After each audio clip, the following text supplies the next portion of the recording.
Well, it's all out in the open now. Air India's infamous flasher was let off the hook by the airlines. Times Now accesses the full complaint of the 74-year-old woman who was allegedly urinated upon by a co-passenger in the business class of the flight from New York to New Delhi. But it's not the cringeworthy act itself, but the cover-up, which is equally shocking. This incident happened on 26th of November, but the alleged pervert, Shekhar Mishra, was allowed to simply land and disappear. The crew didn't even complain about him, didn't hand him over to the CISF, nor take down the complaint. In fact, disgusted and distraught, the victim wrote an email to Air India but received no reply there. She was then forced to write to the Tata Sons chairperson directly of her ordeal. Only then, 32 days later, did the airlines reluctantly approach the police. But here's the insult to injury. Till date, Shekhar Mishra has not been traced by the police in Mumbai. Highly placed insider claims that the accused is linked to a former top official. Now, this perhaps is the VVIP shield that Shekhar Mishra continues to enjoy. In fact, Times Now has tried to track this accused, Shekhar Mishra, to his registered address, but it appears he doesn't live there anymore. Watch this report. मैंने पहले watchman से inquiry किया उन्होंने watchman ने मेरी तरफ उंगली दिखाया कि ये यहाँ काफ़ी सालों से रह रहे इनको पता होएगा शायद वो यहाँ पे रहे थे तो उन्होंने मेरे को एक ही पूछा कि ये आदमी को आप जानते हो क्या यहाँ पे रह के गए मैं बोला नहीं यहाँ पे तो इस नाम का कोई आया नहीं ना कभी रह के गया क्योंकि हम लोग यहाँ 18 साल से रह रहे हैं तो उन्होंने यही बोला कि ठीक है कोई बात नहीं। अच्छा, और आप फोटोज वगैरह निकाल रहे थे दिल्ली के? नहीं, उन्होंने कुछ नहीं निकाला। बाकी लोगों से किसी से पूछताछ की? वॉचमैन से खाली बात किया उन्होंने कि इस व्यक्ति को जानते हो यहाँ पे रह के गए और पासपोर्ट में उनका मेंशन था ऐसा कुछ? पासपोर्ट पे तो वो तो मैं नहीं देखा। At present, I'm reporting from the residence of Shekhar Mishra from Meera Road. Now, this is the house where Delhi police had come in the morning. Shekhar Mishra is the same passenger from the Air India flight which was between New York to New Delhi. He's been accused by an elderly woman of urinating on her. A very shocking incident has come to light, and the elderly woman who wrote that heart-wrenching letter as well, she basically has blamed the crew members as well, saying that Shekhar Mishra wasn't heavily under the influence of alcohol, and he came to her seat and urinated on her and as well as her belongings. Shekhar Mishra is at present not here. Delhi police had come over here. This is the address in Meera Road that has been mentioned on his passport as well. Based on the address, the Delhi police team had come to his house. They asked about him. However, he is not staying here at present. But this can confirm that Delhi police is on the hunt of Shekhar Mishra. Shekhar Mishra, after the FIR that was being registered based on the complaint that was made by the elderly woman. So it's been 40 horrific days that this lady, a 74-year-old woman, was forced to live with the disgust and disdain. She has complained repeatedly, but here's what we know so far. First, this pervert is still untraced. This man is, after 40 days, not yet traced. His name is Shekhar Mishra. However, the police are still trying to look for him because the address that he had given in his passport, where even Arunil had gone to, is not where he lives anymore. Then the second thing we know is that Air India, it has formed an inquiry panel. It has set up an internal inquiry. However, it was much belated. 39 days later, an FIR has also been filed against Shekhar Mishra, but it took them 39 days to launch this. Also, the DGCA has sought a report from Air India. Again, this is after 39 days. It only happened yesterday.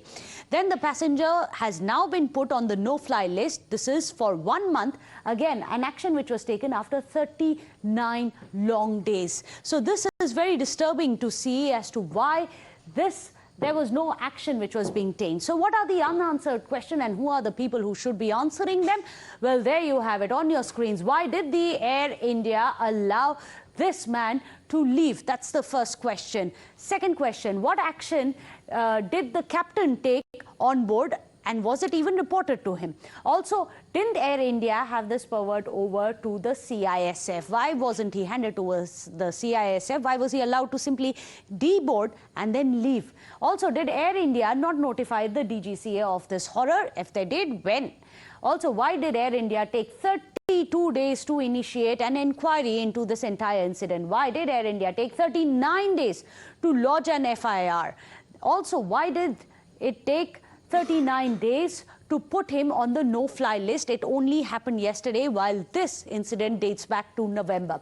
Also, why did it take the DGCA 39 days to seek a report from Air India? Who was really snoozing on the wheel is the question.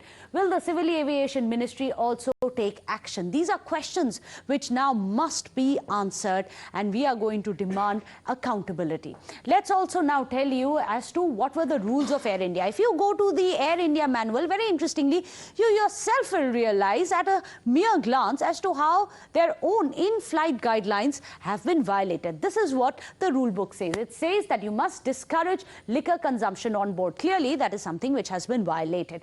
It also says that the crew must exercise discretion when it comes to serving liquor. This man was completely inebriated, something that the lady has written in her complaint. Clearly, there was no such discretion showed. It also says you must stop liquor service to those who are inebriated. Did that happen? These are violations which can be openly spotted here, it appears. Also, serve only one drink at a time. If this man was sloshed and drunk, as the complaint reads, then why was he given so many drinks? Also, one of the things which is there in the rule book is that you must discourage passengers from coming into the galleys, and clearly that is something not happened, because this woman says that he walked up from his seat, walked up to her seat, and then he urinated on her.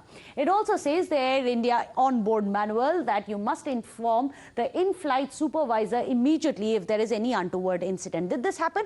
And if that happened, then why did the supervisor not act? These are questions Air India must answer, which is why now we are going to look at what really are the problems which must be addressed, and more importantly, what should have been done.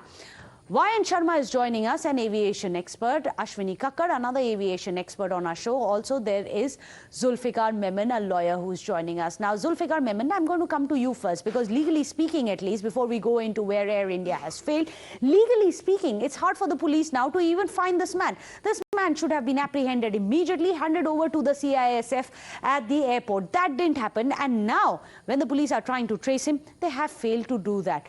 What action can be taken, and what are the most strongest of charges that this man can face as per the Indian Penal Code? Yeah, thank you very much.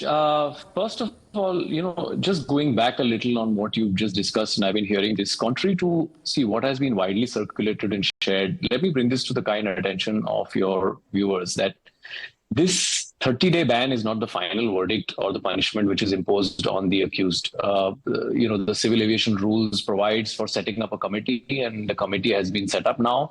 And once a matter of such unruly behavior has been brought to light, that committee has to conduct an in-depth investigation into the matter and then pronounce a verdict with the appropriate punishment. So basically, this 30-day ban is an interim ban, and the airline is right now conducting an in-depth investigation on all the valid points that you just narrated. Basically, you read out from the rule book as well, which is very interesting. And all of that will be then eventually investigated, and then a final pronouncement will be made as to, what should be the punishment. The ban could be up to then 2 years, and then that will be eventually communicated to all the airlines, and the DGCA will then enforce the same. Now we know that the FIR has also been registered in charges of 354, outraging the woman's modesty, which is a non-bailable, cognizable offense, has been registered. So I think that action will be taken by the police. The police, as we all know, is looking for the accused persons. With the kind of media attention this matter has got, rightly so, and all credit to all the media that they have taken up this issue. I think very soon this person will be arrested and brought to books. So then the law will take its own course. Ordeal that this poor woman, a 74-year-old woman, this is roughly the age that even my mother is. So imagine your or my mother being forced to undergo something like this. This is what she has said. She said, "I'm writing to express my deep disappointment. This has been the most traumatic flight of my life." She goes on to say, "A male business class passenger seated in the seat walked up to my seat completely inebriated. He unzipped his pants, urinated on me, and kept standing there until the person sitting next to me tapped him and asked him to go back to his seat. He then staggered back to his seat. I immediately got up to notify the stewardess. My clothes, my shoes, my bag, all of them were soaked in urine. The crew spread sheets on the seat, but it was still damp and reeking of urine. I refused to sit there. The crew told me that the pilot had vetoed giving me another seat in the first class. She was flying in business. They refused to give her a first class seat. I asked the staff for a change of seat, but that was told that no other seats are available. I told them I wanted the man to be arrested immediately. However, after sobering up, the crew brought the man to me. He started crying and profusely apologizing to me, begging me not to file a complaint. He said he is a family man, did not want his wife and his child to be affected. Can you imagine? He said he didn't want his wife and child to be traumatized. Forget about the trauma that he himself had inflicted on a 74-year-old woman. Then the lady has said in her complaint, I was made to confront and negotiate. She wasn't willing, but she was made to confront and negotiate with the perpetrator of the horrific incident in close quarters.